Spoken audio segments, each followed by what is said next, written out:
Saya akan berbicara pemberdayaan masyarakat melalui kebun berdaya. Sebenarnya apa yang saya lakukan persis sama dengan yang Ibu, Yusi lakukan, persis sama juga dengan apa yang Bapak Kadis juga terangkan tadi, begitu. Nah, cuman memang semuanya bermula daripada pandemi Covid ini. Sama halnya di Banjartegasari pada saat pandemi, sebenarnya kami, saya sendiri adalah ketua yayasan yang mengurusin tentang, eee, ada unit sampahnya di sana, ada TK-nya, ada bank sampahnya, seperti itu. Sebenarnya di awal sebelum Covid, kami mau mengelola sampah, sehingga kami berusaha untuk mengurangi sampah yang dibuang ke TPA. Nah, karena Covid, akhirnya tujuan itu akhirnya berbalik menjadi ke kebun berdaya, seperti itu. Nah, ketika kami membentuk Satgas Banjar Berdaya COVID-19 di Tegasari, hal yang pertama kami lakukan adalah mencoba untuk melakukan survei. Karena kami ingin mengetahui seberapa jauh sih ketahanan atau dampak yang dialami oleh masyarakat dan siapa yang terkena dampaknya dan seberapa besar dampak yang dirasakan. Nah, kami mencoba melakukannya dengan cara menyebar Google Form, karena di Banjar kami ada instrumen daripada kepala lingkungan yang di bawahnya itu ada Pokja, jadi setiap gang itu ada Pogjanya, ada sekitar 50 Pokja. Nah, kami share melalui Pokja, kami juga share melalui adat, di mana di adat ada tempean dan juga sinoman. Nah, kami pada saat survei ketahanan sosial ekonomi ini, kami mencoba ingin mengetahui tidak hanya berapa tahan mereka ekonomi dan juga ketahanan pangannya, seperti itu. Tetapi hasil yang kami dapatkan adalah jauh dari yang menggembirakan. Jadi ini sesuatu yang mungkin bukan prestasi, karena harapan kami respondennya akan banyak, ternyata yang baru mengisi adalah 131 kakak. Padahal kalau dilihat jumlah kakak di Banjar kami adalah 1.248 kakak dengan luas 1 kilometer persegi.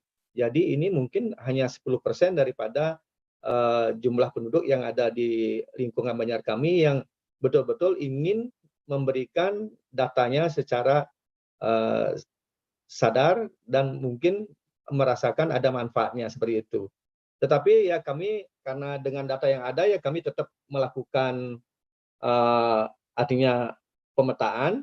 Akhirnya kami mendapatkan dari data yang ada 131 itu kami olah datanya, kebutuhan yang paling mendesak yang dirasakan mereka adalah pangan. Jadi 81% menyatakan bahwa mereka sangat khawatir dengan pangan karena saat ini mereka juga banyak dirumahkan, kemudian ada yang sudah malahan berhenti dan mereka tidak tahu sampai kapan pandemi ini akan berakhir. Nah, ada beberapa juga menginginkan adanya bantuan obat, mungkin obat yang dimaksud adalah seperti misalnya protokol kesehatan seperti disinfektan atau misalnya masker, seperti itu. Nah, dari pangan yang mereka rasakan kebutuhan primer yang mereka inginkan, yaitu pasti ada beras, lauk pauk, sayur, telur, minyak, gula, dan bumbu dapur. Begitu. Nah, dari beberapa yang mereka tulis, kami mencoba untuk meminimalis bahwa yang mana kami bisa lakukan. Nah, kami coba pendekatan kepada beberapa kelompok yang memang rentan terhadap pandemi ini, dampak pandemi, kemudian kami ajak mereka untuk berdiskusi kira-kira apa yang bisa mereka lakukan. Nah, karena di sini harus ada sayur, bumbu, dan lauk pauk, nah akhirnya tercetus ide kenapa tidak bikin mina tani, karena taninya mungkin kita bisa berkebun, minanya kita bisa budidaya ikan. Kalau misalnya ikan yang paling mudah sepertinya lele, seperti itu. Nah, ternyata disepakati dan kemudian yang menjadi problem ternyata ada problem lagi nih. Karena problemnya adalah di mana bisa kita melakukan berkebun, di mana kita bisa melakukan budidaya ikan, karena lahan sendiri tidak ada. Karena rata-rata yang 81%-nya, 50%-nya adalah mereka mengontrak tanah dan mereka halaman di rumah saja tidak punya, seperti itu. Nah, akhirnya kita survei, mencari, akhirnya ketemu di pinggir sungai yang kebetulan ada lahan sekitar 10 kali 10, kami tanya pemiliknya, akhirnya kami dengan kelompok masyarakat tersebut mencoba untuk bisa nggak kita menggunakan tanah ini hanya untuk berkebun, tidak membangun, tetapi hanya sekedar untuk membuat pembibitan atau ikan, sehingga nanti karena kenapa ini penting, karena kalau misalnya kebutuhan primer mereka ini terganggu, maka akan dampak sosialnya akan lebih besar, karena rata-rata mereka di sini juga adalah masyarakat yang urban gitu. Kalau tidak ada sesuatu mereka pasti akan minum, ya seperti itu. Nah, makanya kita berusaha untuk mengajak mereka mempunyai kegiatan dan mereka meributkan pangan. Sehingga hal ini akhirnya disetujui oleh pemilik lahan, akhirnya diberikan izin kita membuat minatani. Nah, problem berikutnya adalah di mana bisa memiliki, karena kita harus juga membuat kolam ikan. Nah, kemudian membuat pembibitan. Akhirnya dibantulah kita dengan oleh Pak Derajat juga ada di sini, Bapak Ketua Pemda Bali juga, kemudian Kagama juga membantu kami, termasuk Kaci Ketahanan Pangan juga membantu kami berupa materi dan juga bibit. Akhirnya terbentuklah dan kami memanfaatkan apa yang ada di sana, bambu yang ada di sana kami manfaatkan sehingga apa yang bisa kita pakai mungkin kita akan manfaatkan, tidak membeli, harus membeli seperti itu. Nah, dari di sana kemudian tumbuhlah akhirnya kebun Sari Dewi, kebun berdaya Sari Dewi. Dan kemudian muncul lagi kebun Kramo. Kemudian muncul lagi kebun STT. Kemudian muncul lagi kebun Manarawa dan sekarang Kampung Hijau. Nah, seperti itu. Kebunnya Sari Dewi ini seperti yang Bapak lihat di sini juga kami dalam pandemi ini tetap kami sampaikan di sana bahwa harus mentaati protokol kesehatan. Kemudian kebun Kramo ini juga awalnya adalah lahan sampah yang dimana akhirnya ada seseorang warga yang ingin memanfaatkan lahan tersebut untuk parkir, kami memanfaatkan sebagiannya untuk kebun. Begitu juga kebun Munuk-Rawo inilah sebenarnya adalah tempat pembuangan sampah dan hampir semua ini adalah tempat pembuangan sampah. Seperti yang sekarang kebun berdaya Kampung Hijau ini. Ini baru dibersihkan, kemungkinan nanti ini sudah mulai digarap oleh penglingsir. Jadi bapak-bapak lansia yang akan mengurus kebun berdaya Kampung Hijau ini. Nah, kemudian apa yang memberanikan kami untuk memanfaatkan lahan-lahan kosong itu, walaupun sebenarnya kami susah sekali mencari siapa pemilik lahannya. Nah, kami di Banjar Tegasari mempunyai perarem Banjar Tegasari yang berisikan perihal tentang penenjung batu, pepesuan pelanggan sampah, dan sanksi pembuang sampah sembarangan. Nah, di sana dasar hukumnya adalah ada perda, ada perwali, dan kemudian ada surat edaran keputusan Majelis Madya Desa Pekraman Kota Denpasar. Nah, dalam satu pasalnya, keputusannya ada berisikan bahwa lahan kosong tidur yang tidak terawat yang mengakibatkan kotor di wilayah Tegasari akan dimanfaatkan oleh Banjar jika tidak dipagari oleh pemilik lahan dengan pemanfaatan untuk kepentingan bersama dan bersifat sementara. Nah, inilah yang akhirnya kami pakai untuk melakukan pendekanan terhadap pemilik-pemilik tanah yang kami bisa temui, tetapi ada sebagian yang memang tidak ada pemiliknya, sudah sampai 20 tahun tanah itu terlantar dan menjadi tempat pembuangan sampah seperti itu. Nah, bagaimana ini berjalan? Akhirnya kami membina jaringan dengan beberapa kebun yang ada kebun surfing, akhirnya kami diberikan bantuan bibit, kemudian dari KC Kagama juga memberikan benih kepada kami, termasuk juga kepada kebun-kebun yang dikelola oleh Ibu Yusi. Kemudian selain kita mendapatkan bantuan bibit, kita juga melakukan penyemaian. Jadi dari benih yang dikasih oleh KC Kagama, kami lakukan penyemaian sendiri sambil belajar, kemudian kami buat di tempat penyemaian di hub Kebun Berdaya Sari Dewi. Nah, karena kami berharap juga bahwa teman-teman di Sari Dewi tidak hanya menerima, tapi juga bisa memberi artinya berkah yang diberikan oleh teman-teman, maka kami mencoba mencari donasi untuk meminta planter bag karena beberapa lahan juga sudah banyak terisi beton gitu untuk lantainya, sehingga kami mendapatkan bantuan planter bag 40 liter ini sebanyak 200 kakak, berarti satu kakak mendapatkan 4 planter bag, berarti kita mendapatkan bantuan 1.000 planter bag. Nah, di dalam planter bag ini, itu akan dipilih tanaman yang memang kebutuhan yang disurvei. Seperti misalnya di sini ada sayur-sayuran, kemudian ada juga empon-empon, kemudian ada juga buah bumbu, tomat, cabai, seperti itu. Sehingga diharapkan walaupun dengan 4 planter bag yang ada di rumah mereka, minimal ini bisa untuk memenuhi pangan mereka secara mandiri. Nah, tidak perlu memang seperti tadi disampaikan bahwa urban farming ini jenis produknya adalah tidak tahan lama, tetapi pola panen yang kita ambil adalah kita mengambil secukupnya. Jadi ketika banyak orang mencabut sawi itu, kami hanya memotong daun-daun yang sebagian daun-daun daripada sawi itu dan membiarkan tetap tumbuh sampai usia daripada tanaman itu artinya sudah tua. Dan ada beberapa memang sengaja kami buat tua karena kami akan membuat pembenihan, akan mencari benih-benihnya sehingga tidak lagi membeli benih seperti itu.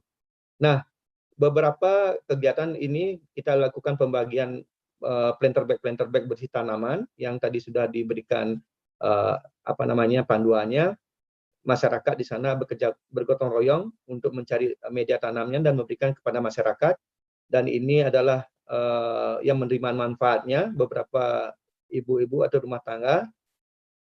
Kemudian ini semangat berbagi, ada beberapa malah masyarakat dengan kreatif membuat media tanamnya dengan banner-banner bekas, kemudian ada juga dengan jerigen-jerigen bekas, dan begitu juga dengan botol-botol aqua. Nah, kemudian di satu sisi kami melihat kenapa kebun ini menjadi strategis, karena ternyata kebun ini juga ada aspek lingkungannya, seperti itu, ekologinya. Karena ternyata untuk mendapatkan media tanam, mereka memanfaatkan got, saluran got yang memang tidak dialiri, dan itu menjadi tempat pembuangan sampah canang dan juga dedaunan-dedaunan kering.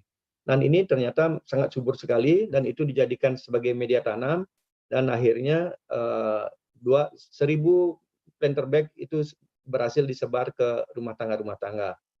Nah, begitu juga dari tempat-tempat kumuh, tempat-tempat pembuangan sampah kita rubah menjadi tempat-tempat yang bisa dipakai untuk berkebun, dan ini juga banyak anak-anak malah memanfaatkan untuk tempat berekreasi, seperti itu.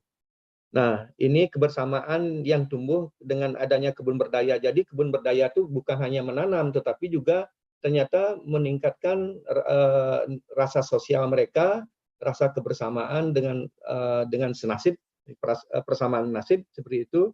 Dan justru ada hal positif, malah mereka bisa menyemen jalan yang menuju ke tempat hub kebun mereka. Padahal sebelum pandemi ini tidak pernah terjadi. Jadi ini semua murni dari dana mereka iuran, tabung, kemudian ada dana sedikit, mereka lakukan pembuatan jalan setapak menuju kebun, sehingga bisa mochi sampai di kebun. Dan beberapa juga kebun kami pakai sebagai ruang kreatif. Jadi anak-anak sebelum ini juga banyak kita lakukan aktivitas di kebun, jadi tidak harus di gedung, tetapi di kebun pun kami bisa beraktivitas.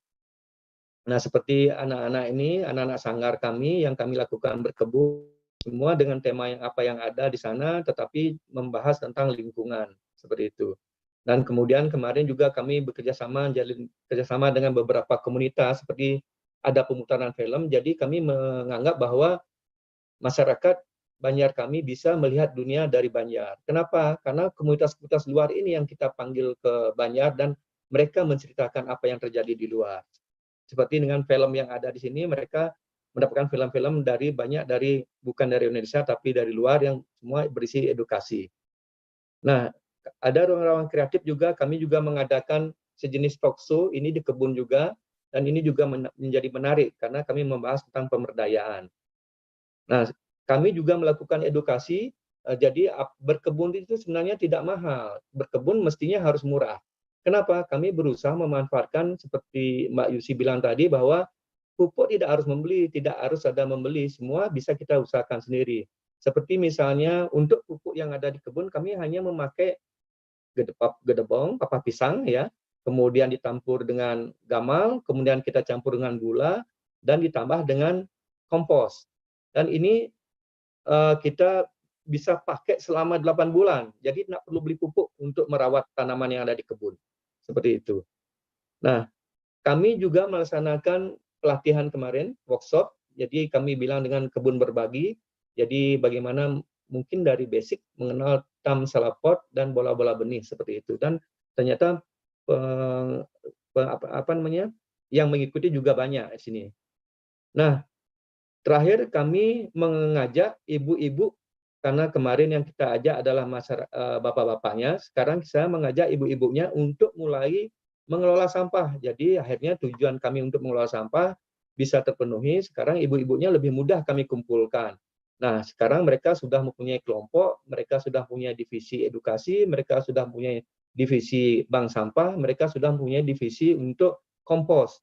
Nah, ini sudah mulai berjalan dan minggu besok sudah kita akan adakan sosialisasi tentang pengelolaan sampahnya. Nah, untuk kebun berdaya ini, kenapa kami bilang kebun berdaya? Karena tidak hanya sekedar menanam, karena di sini ada manajemen media sosialnya. Kami punya IG yang sampai sekarang sudah ada 1000-an follower. Kemudian kebun berdaya ini menjadi sebuah hub bagi muda-mudi untuk beraktivitas. Kalau sebelumnya hanya pada saat sebelum nyepi, tetapi sekarang hampir setiap hari mereka ada di kebun. Kemudian kita bisa untuk edukasi, karena tempat ini bisa dipakai untuk pembelajaran. Kemudian bagus juga untuk anak-anak muda, karena sengaja kami sebelumnya mengajak mereka membersihkan lahan dengan cara manual, sehingga mereka lebih menghargai proses, dan sekarang mereka sudah mulai paham seperti apa yang harus ditanam. Kalau timbul penyakit, apa yang harus dilakukan. Jadi mereka sedikit punya menghargai proses seperti itu.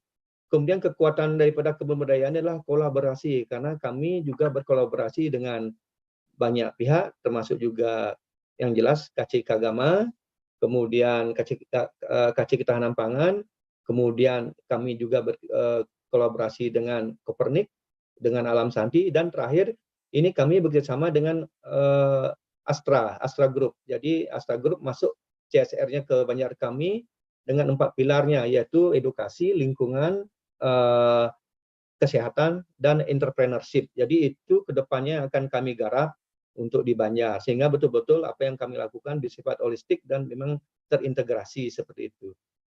Nah, kemudian yang terakhir adalah untuk menjaga keberlangsungan daripada kebun-kebun ini, tentunya nanti kalau mereka artinya untuk konsumsi sendiri sudah lebih, maka nanti ini akan ada potensi untuk menjadikan sebuah usaha. Sehingga ini kebetulan juga STT kami di Banjar mengikuti untuk lomba yang itu InnoVillage. Mereka mengangkat sistem informasi kebun berdaya dengan singkatan SIKB. Jadi nanti dari SIKB ini akan diketahui berapa potensi yang ada di Banjar kita, sehingga kita bisa menyusun strategi bagaimana nanti pola penanaman, pola operasional untuk kebun urban farming-nya seperti itu. Sehingga diharapkan betul-betul lebih terencana dan bisa diantisipasi lebih awal untuk pengembangan kebun berdaya seperti itu.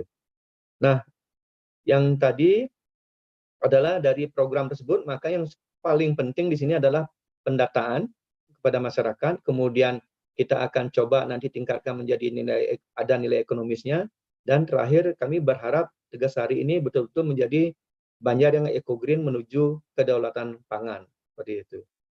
Nah, seperti itu yang bisa kami sampaikan. Jadi tidak semua hal-hal yang berhasil, tapi banyak juga tantangan dalam pengembangan kebun budaya ini. Demikian, moderator,